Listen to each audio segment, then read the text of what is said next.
아마 나누실 이야기가 많으실 것 같습니다. 좌장님께 저는 마이크를 넘기도록 하겠습니다. 부탁드립니다.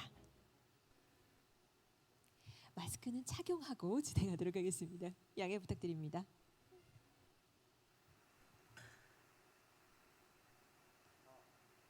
자, 마이크 확인을 한번 부탁을 드립니다. 네, 좌장님 이제 네, 고맙습니다. Can you hear me? Okay. First of all, I have to look back. But thank you so much, Madam Irina Bokova, for your very enlightening and insightful presentation on the theme we are covering today, which is culture, tourism, and the city. But before I start our discussion, I want to make three gratitudes. First, to the organizers, including the Goyang City, for organizing today's online-offline hybrid event, because I'm very much impressed to see so many audience this year. And I think this shows that we are recovering fast from the pandemic at last. My second gratitude should go to our speakers, Madam Irina Bokova and Madam Hyun-ah.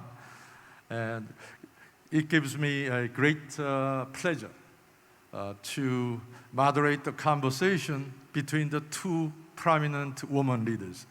I maybe moderate a lot of meetings at the UN and around the world. I don't know, maybe it is countless, but this is the first time I was asked to moderate the conversation between the two women panelists. So congratulations to Goyang City and organizers to show your commitment not only to the agenda for women empowerment, but also for the agenda we are trying to grasp today, because I believe today's speakers are not selected purely on gender grounds, but also based on their professional credentials they have established through their prominent careers. My last thanks should go to the audience, including those who flew from all over the world this year to attend today's forum. As Madame Irina Bokova has laid out the key word, although that is not written in today's theme, in the culture, tourism, and the city, but the key word cross-cutting all three themes is sustainability. As Madame Bokova said, the industrial civilization in particular has been led by the urban development. And for the last 30 years, it has been led the urbanization in Asia. So how whole humanity can do better in urban development, I think Asia still holds the key. So that means not only China, but also India and other countries in South Asia, which will continue to urbanize into the future. And we all know that urbanization has been led by big cities, megacities. So megacities contributed to fostering social and economic development and urbanization, but also it produced a lot of negative side effects. We have seen a lot of problems, rising inequality in urban slums and rising living costs in urban area. So unless we address these excesses for the future, we cannot lead the world for smart urban development. So I want to add, on top of sustainability, how we can make smart. And another word I also want to add is small, because megacities created a lot of problems. So maybe for the future smart urban development, we may have to think about different model, which I believe small can be beautiful.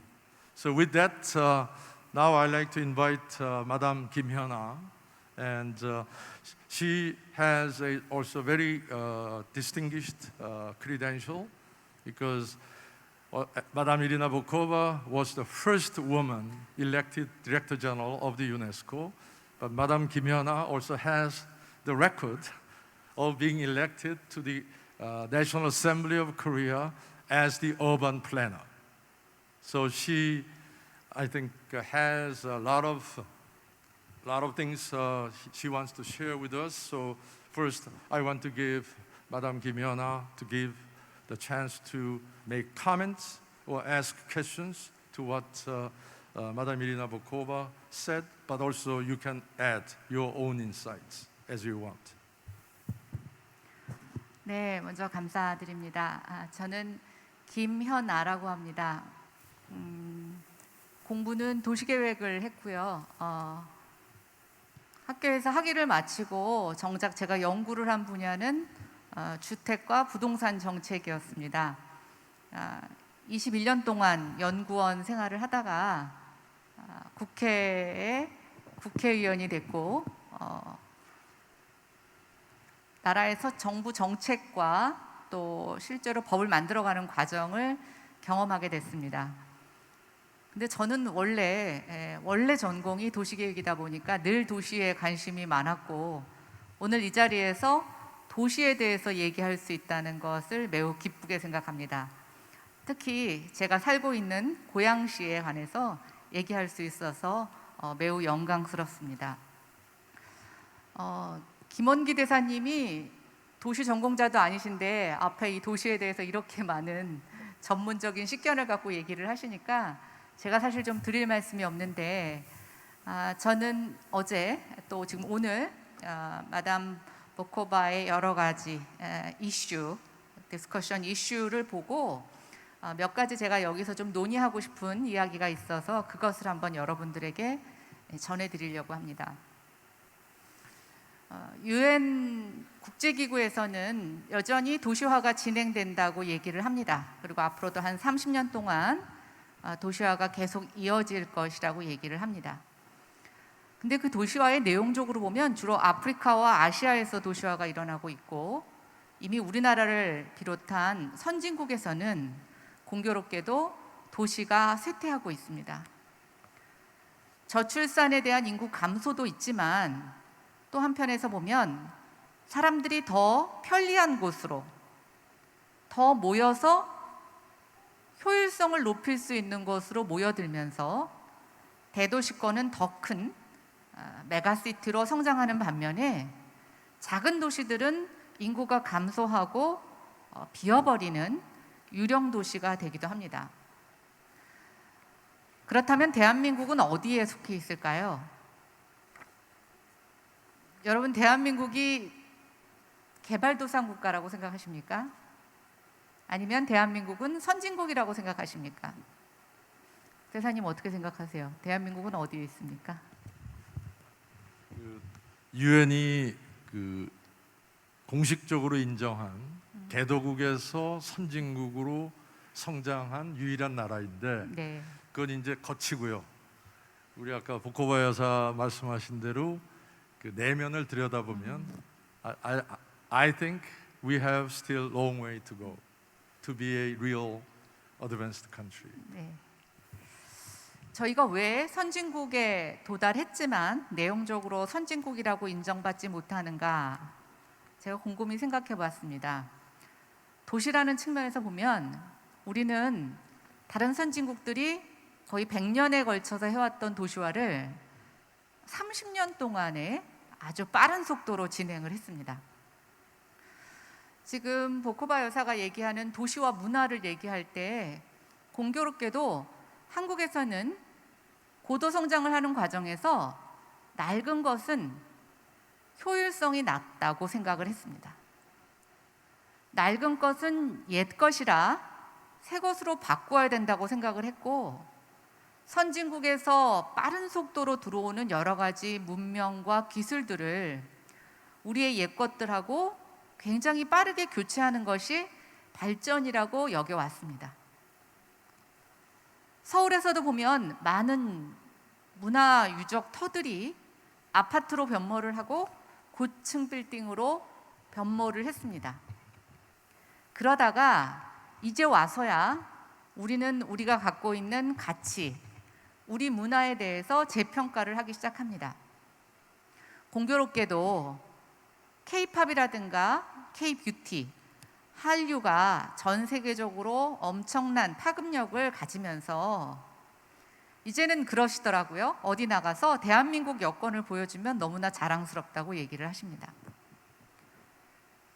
제가 처음 해외여행을 시작을 할 때 해외 나가면 여권을 봤을 때 저희를 북한과 혼동하는 나라들이 꽤 많았고, 외모상으로 보면 일본인이거나 중국인으로 혼동한 경우도 굉장히 많았는데, 지금은 굉장히 한국이라는 것 자체를 드러내기도 좋고 또 사람들이 알아보고 한국말로 말을 거는 그런 시대가 되었습니다.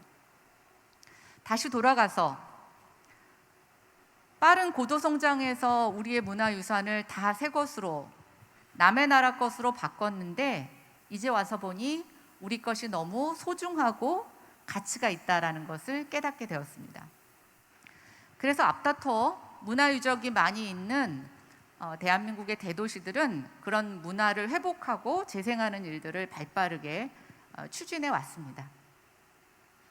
근데 제가 여기서 얘기하고 싶은 것은 뭐냐면, 대한민국의 도시에는 고양시와 같이 신도시라는 타이틀을 달고 있는 도시들이 꽤 많이 생겼습니다. 급작스러운 도시화로 주택가격이 폭등하자 정부는 단기간에 주택 공급을 늘리기 위해서 대도시 주변에 대규모로 아파트 단지 개발을 이루어냅니다. 빠른 속도로 주택을 공급할 수 있었지만 한국의 아파트라고 하는 것은 한국의 문화 자체를 굉장히 다른 색깔로 바꾸어 놓았습니다. 다양성보다는 획일성, 삶의 가치보다는 황금성. 대한민국에서 아파트를 좋아하는 이유는 아파트가 살기 편한 것도 있지만 아파트가 사고 파는데 용이하기 때문에, 황금성이 높기 때문에 아파트를 많이 선호하게 됩니다. 고양시가 신도시로 개발된 지 올해 30년이 돼갑니다. 마침 고양시는 올해 특례시로 출범하게 되었습니다. 한국에서 특례시는 인구 100만이 넘는 시를 특례시라고 하는데, 대한민국에 4개가 있습니다. 그 중에 하나가 바로 고양시입니다. 지금 고양시는 하루에 13만 명이 고양시 밖으로 출근을 합니다. 인구의 10%가 넘는 사람이 여기에 일자리가 없어서 밖으로 나가고 있습니다. 우리가 마이스 산업이나 관광을 얘기할 때 고양시의 가장 약점이라고 생각하는 것은 바로 교통과 접근성입니다. 그래서 매년 고양시에 어떻게 사람들이 몰려올 수 있게 하나, 여기에 기업들을 유치할 수 있게 하나라고 고심을 하게 됩니다. 근데 제가 오늘 아주 재밌는 기사를 하나 보고 이 얘기를 여러분들하고 하고 싶었습니다. 여러분 혹시 홍대 또 신촌이라는 곳을 아십니까? 홍대와 신촌은 서울의 대표적인 젊은이들의 동네입니다. 대학이 몰려있기도 하고 젊은이들의 문화가, 또 젊은이들의 어떤 놀이거리가 가득한 곳인데요. 신촌이라는 곳이 먼저 활성화됐었습니다. 그 다음에 홍대거리라고 하는 것이 이제 뒤따라가게 됐는데, 오늘 기사의 제목은 신촌에는 원래 차가 없는 거리를 선정을 해서 차를 먼저 없앴는데 그게 너무 불편해서 다시 차를 다니게 했다는 거고요. 홍대는 원래 차가 다녔는데 굉장히 교통이 좀 불편했었습니다. 근데 거기는 골목이 살아나고 골목의 문화가 확산이 되니까 자동차를 다니게 하지 않고 자동차 없는 거리를 선언하겠다고 오늘 기사가 나왔습니다. 이 둘의 차이점이 뭘까 제가 고민을 했더니 둘의 차이점은 매력적인 골목이 있는가, 매력적인 공간이 있는가, 차가 없이도 불편을 감내할 만큼 그곳이 매력적인가 라는 것에 차이점이 있다고 생각이 됐습니다. 다시 고양시로 돌아와서 우리는 고양시에 많은 사람들이 오기를 바랍니다. 그리고 실제로 고양시에 사는 사람들은 고양시가 굉장히 살기 좋다고 얘기를 합니다. 고양시에 방문하는 사람들이 고양시의 교통이 불편해도, 접근성이 떨어져도 꼭 고양시에 와야 되는 이유가 뭘까? 이것을 고민하는 게 우리 고양시의 지금 숙제가 아닐까라는 생각을 해봅니다. 고양시는 반은 신도시고 반은 기존 도시가 혼재되어 있는 도시입니다. 새롭게 조성된 도시는 아파트로 구성이 되어 있지만 호수공원이라고 하는 정말 쾌적한 자연환경이 이 아파트촌에 같이 접목됨으로써 거주 환경이 굉장히 우수합니다. 기존 시가지는 좀 주택이 낡기는 했지만 아직도 많은 땅이 있고 거기에서 품질이 좋은 쌀이 생산되고 많은 사람들이 거기서 농업과 관련된 활동을 하고 있습니다. 자, 우리가 고양시에 꼭 와야 되는 이유를 무엇으로 만들어야 할까요? 저는 여태까지 계속 교통을 핑계대고 접근성을 핑계댔습니다. 그런데 우리가 다시 한번 생각해 봐야 되는 건 그럼에도 불구하고 꼭 고향을 와야 하는 이유, 고양시만 와서 볼 수 있는 것, 그것을 좀 찾아야 되겠다는 생각이 들고, 그것이 이제 앞에 우리 여러 세션에서 발표하셨던 CJ 라이브, 즉 한류와 관련된 컨텐츠들을 이곳에서 경험하고 볼 수 있다면 아미의 저력을 보시듯이 교통이 불편해도 숙소가 없어도 많은 사람들이 이곳을 찾지 않을까라는 생각을 먼저 해봤습니다. 그래서 보쿠바 여사가 얘기하시는 문화, 도시, 관광, 그것을 한번 고양시에 접목해보는 저의 생각을 간단히 한번 정리해봤습니다. Thank you, Madam Hyun-ah, for bringing up a very important point, which is how we should make cities attractive. And I think that theme also goes to how we can make tourism more attractive, at the same time sustainable. And I think this goes directly to Irina's last point, that the future of sustainability, the battle for it, will be decided in cities, and culture must play a key role. Because in order to make cities sustainable, we have to put people and environment front and center. And human-centeredness cannot be achieved without bringing culture into the urban planning. So what Dr. Hyun-ah said on culture not only goes to Goyang City, but also to all other cities, particularly rising cities where the problem of old and new coexist, and culture must be the driver. So back to Irina for your insights on how you can advise Goyang City to find a sustainable solution to combine culture into the urban planning. Because it is a typical Korean city which is rising very fast in terms of number of residents and infrastructure, but the software, as you said in your presentation, particularly cultural aspects, are somehow not fully respected. So what will be your advice on the future steps Goyang City can take how to translate cultural elements into the urban planning for the Goyang City. Any Thank you insights? very much, Won-soo. It's such a pleasure to be with you again after so many joint work, United Nations, and now with the Ban Ki-moon Center for Global Citizens at Kyun University. I'm very impressed by the presentation of Dr. Kim Hyun-ah, city urban planner, and I'm quite humbled to speak about these issues in her presence.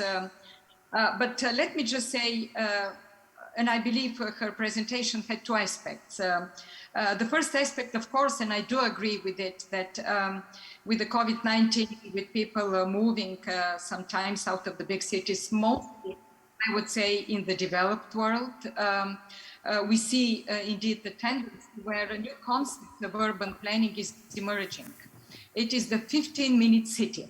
It is small cities or urban areas around the big cities where everything should be within the reach of 15 minutes, which really need to revamp all the ideas about the public transportation, to develop many of the public transportation networks if it doesn't exist, to create the community services, educational institutions, not least also to see what kind of jobs will be created, and maybe with the new industry and the digital that is emerging, this may be feasible in some parts because it is not sustainable indeed to travel for hours to find a job and to work. So this concept of 15-minute cities is extremely interesting that is now developing, and I believe maybe some of these elements will be taken also by Goyang.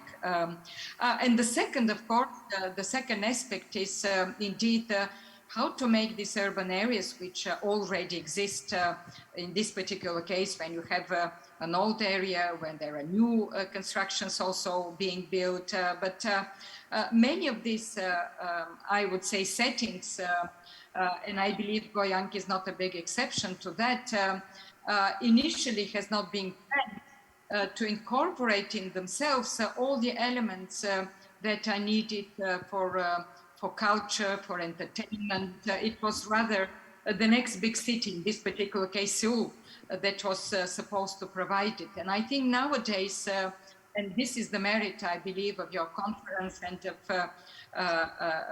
of the leadership of the city here, to think about how to make this city livable, how to make this city attractive both for the people that live there. I think this is very important, but also to have more citizens coming. And even with the ambition, I would say, of transforming it into a global MICE center, unless there are cultural activities, and unless there is cultural activity there, I don't believe, even with the best of the facilities that you provide in the center, you cannot achieve it without this cultural, very strong cultural aspect there. I think people go the conventional tour, the tourism, which is either, I would say, the traditional tourism or the MICE, which is linked very much to tourism. People want to discover another culture. People want to see a difference. People want to see creativity. People want to see something which is innovative.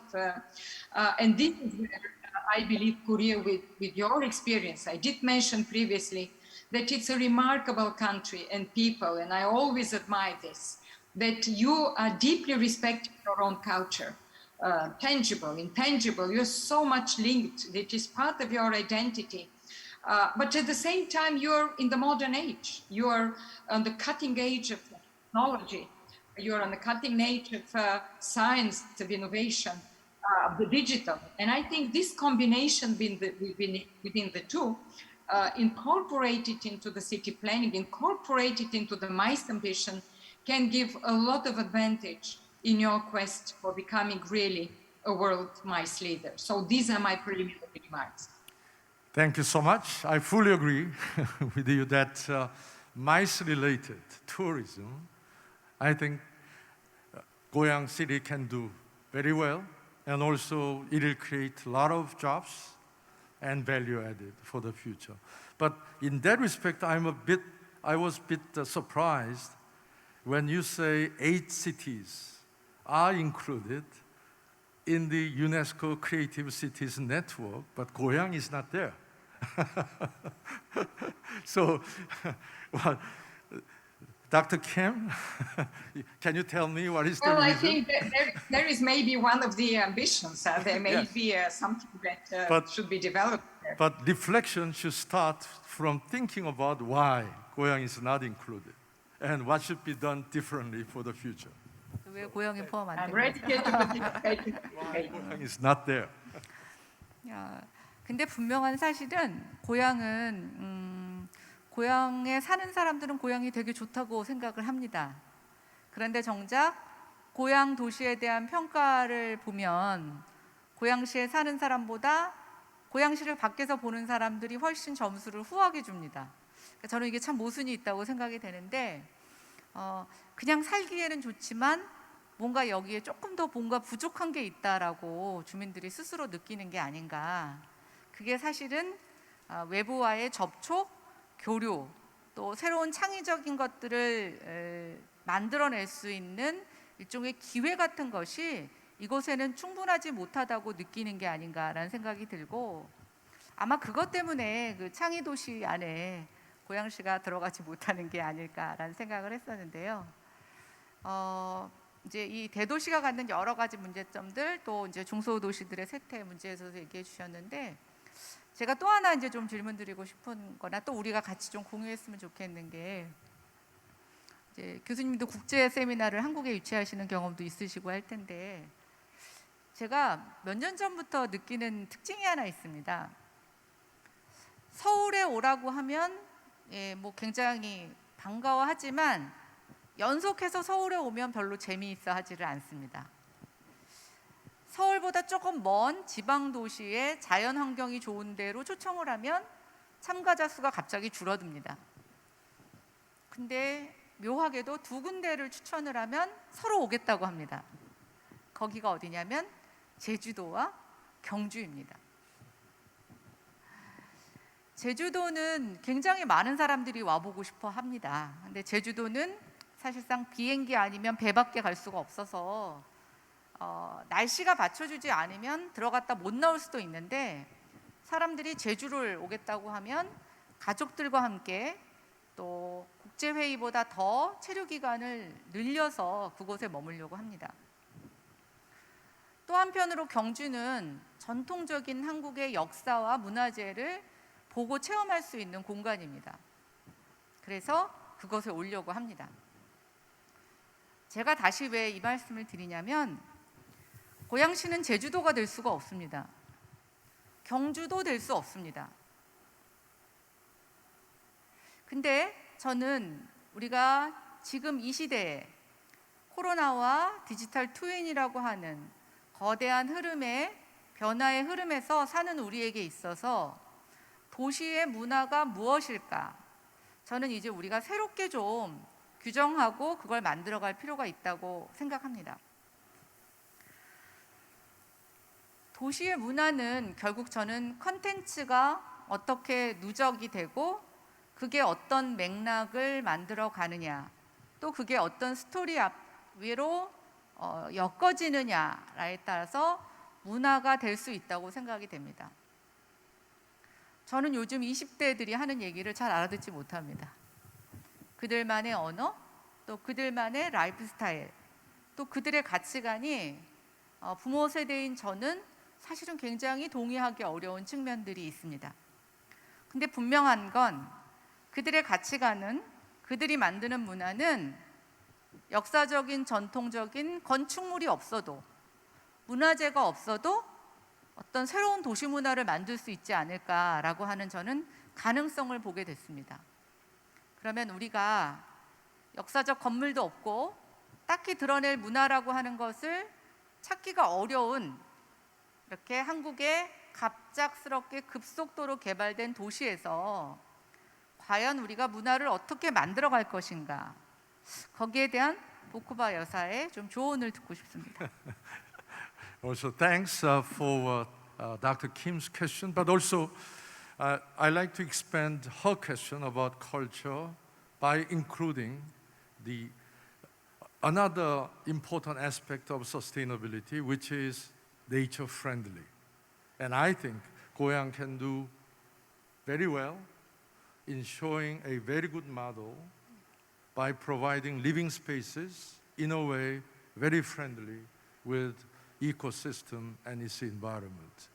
So before Irina gets to the answer, I also want to give the chances to the audience from the floor to ask questions. Any question from the floor? From foreign participants of this conference? So please think about your questions while Irina comes to answer Dr. Kim's question and also my question about being nature friendly. Well, thank you very much, Won-soo. It's really a very interesting question. It's at the core, I believe, of the conference of how to make indeed Goyang attractive destination. And I think having the comparison with Jeju Island, I've been in Jeju Island and I know how fantastic a place it is, not least because it's really a combination of different UNESCO and others protective regimes. I mean, it's a biosphere reserve, it's a World Heritage Site. It is also a geopark because of its extraordinary geological origins and setting. It's under the Ramsar Convention. It's the only place in the world where we have all these 4 protective regimes, and it's a beautiful indeed place. Albeit, as you said, sometimes the weather, but it makes it part of its, I would say, uniqueness. I believe it's difficult to compare, and I don't believe that you should aspire to compare from that point of view with other sites. I think indeed, as Dr. Hyun-ah Kim just said, you have to find your unique positioning into this space. It's not always about having a World Heritage Park or buildings there. It's indeed about developing. It may be something modern nowadays. It may be about the digital. It may be about, as Won-soo just said, this unique combination of and planning where nature and environment is integrated very well into the urban space. There may be open public urban cultural spaces there. There are cities where there are living museums. There are other cities where you can find other places of attraction. I wouldn't advise to compare with somebody, to try to be like the others, but really to find something unique and to develop it as a mark of Goyang City, linking in, of course, with the mice industry, because this is where your power, I would say, your competitive advantage stays, and just build around this type of livable public cultural space where you have a combination both of mice industry, but also of another attractive, pleasant place to live, to stay, to attract tourists, and to also give some pride to the local communities. I think this is very important. So this is my preliminary remarks on the question. Thanks. Of course, I mean, as we all know, we cannot do everything very well, but we have to select and focus on where each city can do best and amplify your strength. Dr. Kim, you have any additional comment or question? Or any questions from the floor? And I think our moderator is already on the stage, so it means time is up for us to wrap up. Yes, it's time to wrap up. 네, 이제 마무리할 시간입니다. 저희에게는 이제 Irina, 1분이 남았습니다. you have any point you want to add? Your last intervention? If not, and I think as we have discussed today, we can take I think three main points. The first point is every city has its strengths and limitations. Goyang cannot be Jeju for its natural beauty or Gyeongju for its cultural heritage. But Goyang can do very well in utilizing what you already have. Kintex is the largest convention center. So Goyang can do very well on MICE-related industry. And also, you can utilize your strengths by having a easy access to the center of Seoul and easy access to other infrastructure, including air and other ground transportation connection. So there is no one-size-fits-all solution for every city. But the only way you can do best is to select and focus. That's the first main point. The second point about the culture, culture is the important driver and connector in sustainable development agenda and also in promoting sustainable tourism. Because New York, London, people just not go there because those cities are the metropolitan areas, but they provide a lot of cultural programs, which are the best in the world. So culture can be the driver and connector of sustainable agenda.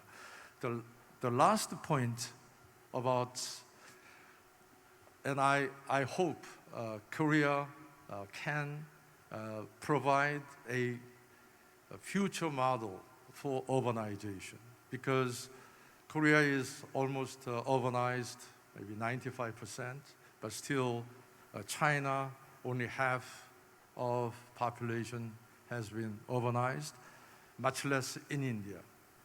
So Korea has a lot of things we can share with our neighbors to lead the world with a better urbanization model. Doing the two things at the same time. First, reducing the excesses of megacities, existing megacities, while thinking about a more sustainable future city model, which can be smaller, more human-centered, and more nature-friendly. And I think Goyang has a lot of things to offer to other Asian countries in how our neighboring Asian countries can do better for the future urbanization. So with those three takeaways, I'd like to thank again our distinguished, prominent woman panelist, Irina, for joining us and also enduring the delay of our opening session. And also thank you so much for your participation and also your insights and advice for Korea and the Goyang City. And also thank you so much, Dr. Hyun-ah, for offering your insights from Korean and also very local perspective of Goyang. Thank you so much. Thank you so much, Irina. Thank you so much to the audience. 네, 고맙습니다.